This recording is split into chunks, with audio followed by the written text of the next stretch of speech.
We're joined from Paris by Dr. Majid Bouden, the international law professor. Dr. Bouden, thank you for joining us here on In Focus. How does the French letter of intent for up to 100 Rafale jets fundamentally redefine the strategic balance of power in the Black Sea and Eastern European airspace?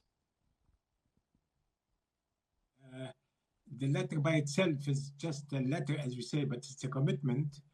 It's a commitment to support Ukraine against the Russian aggression, because France is believing that, and all the European countries, that the aggression of Russia against Ukraine, it's an aggression against the whole European Union and the whole European continent. And therefore, they wanted to stop this, whatever is the position of the US administration now. And they wanted to show that they have an autonomous approach, and they will continue to support them. This is a very important signal towards the President Putin, to tell him that they will not let down Ukraine, and they will continue to support Ukraine because they want to defend their own interests and their own space. And they want to recall that this conflict will be resolved under international law and not by the use of force, whatever is the importance of this force. We can see that now we are coming, we have winter coming. The situation will be worse than now, and it's worsening because it will be very difficult to resist in wintertime. The Europeans have now the understanding and the feeling that they did not react quickly to stop this aggression, which is now lasting for 3 years, and they wanted to catch up time, because the more we let time go by, the more it will be difficult to stop this creeping aggression. And this is why it's now time for Europe to stop this, and the French decision is a very important strategically. Well, the Rafale fighter jet agreement it's been given a 10-year projected timeline. But what is the tangible, immediate defense impact of this Rafale commitment on Ukraine's urgent needs for the upcoming winter? This is a framework, but this framework has also its own mechanism, and the mechanism is to supply Ukraine with an air defense system to stop this aggression, and especially by these drones and these airstrikes. And now the battle is a battle of to control the air and to control this hybrid attacks.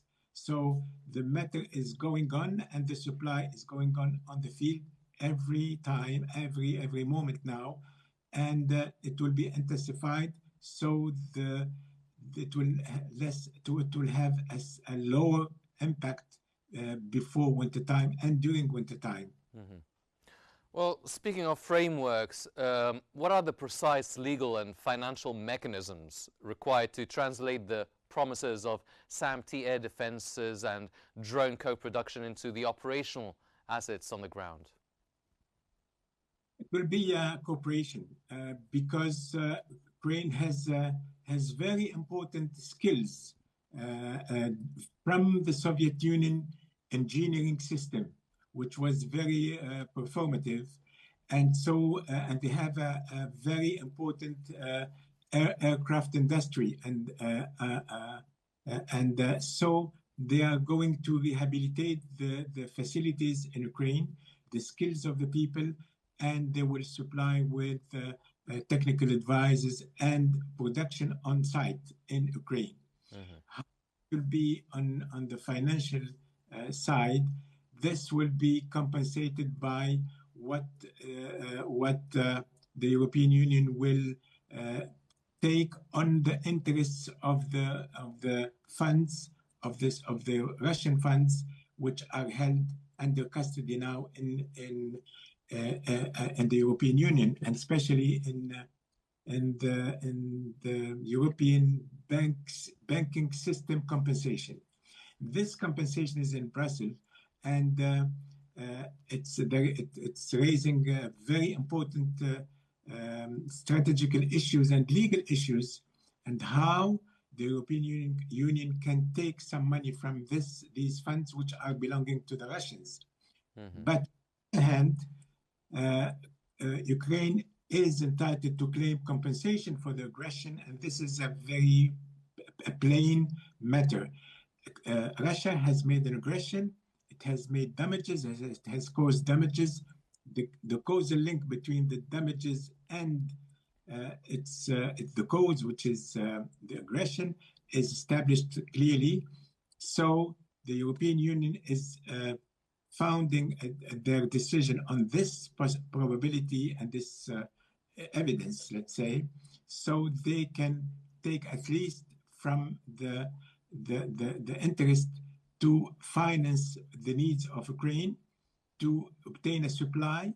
Why? To stop the aggression.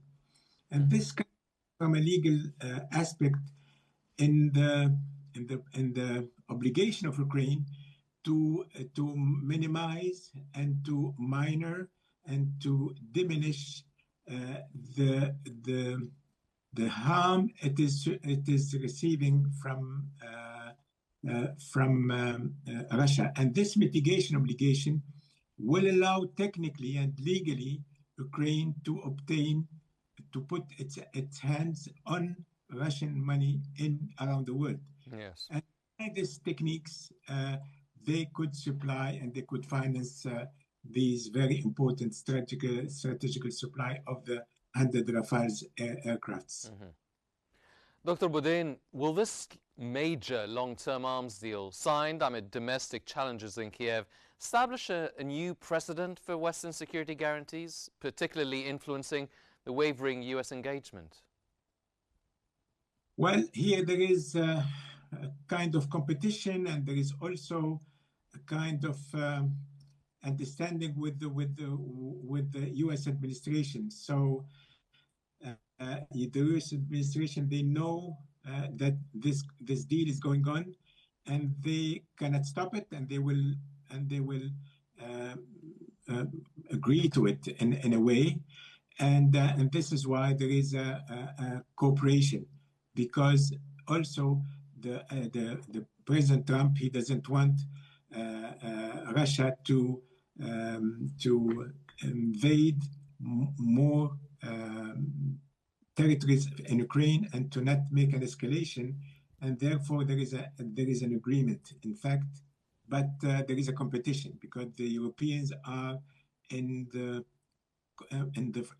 they are facing the Russian aggression on their own territory, on the European territory, while America, they have an ocean between Russia and America, if we take it from the Atlantic side. And so there is an agreement, in fact. How significant then, speaking of the winter that is coming, how significant is the Greece-Ukraine liquefied natural gas deal via the Alexandropoli vertical corridor in breaking Russia's energy leverage and bolstering Kiev's long-term energy sovereignty? Here, Kiev is trying to obtain, now they have made a deal with the US through Greece. So the US are now supplying with US gas Ukraine, and Greece has established this supply chain. This is to circumvent and to not put Kiev under the pressure of Russia, because in wintertime the need of gas is higher, and Russia could play it against Ukraine to make it under in a very bad situation. So, and they will be dependent. So there are tools that they are used to obtain oil from different countries, but now specifically the US are playing their own cards, and they have obtained this deal, And this deal also will be financed by Ukraine partially at least on the funds of Russia. So this is the game, how it is played.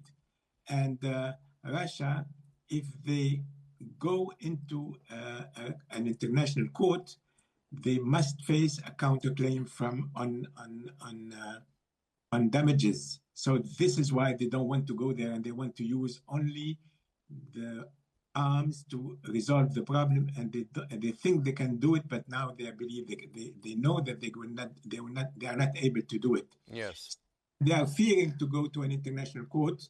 Well, Dr. Bouden, because we're running out of time, I have one final question. Now, what are the international law ramifications of France and Britain preparing a coalition of the willing for a potential deployment of a multinational force following a ceasefire?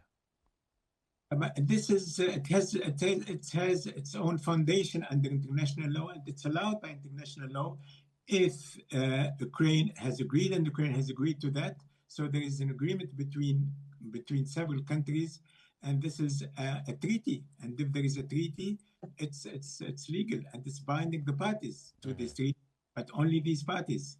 But it is sufficient to protect Ukraine from further aggression or the continuity of this aggression launched by Russia. That was Dr. Majid Bouden, the international law professor. Dr. Bouden, thank you very much for your special insights.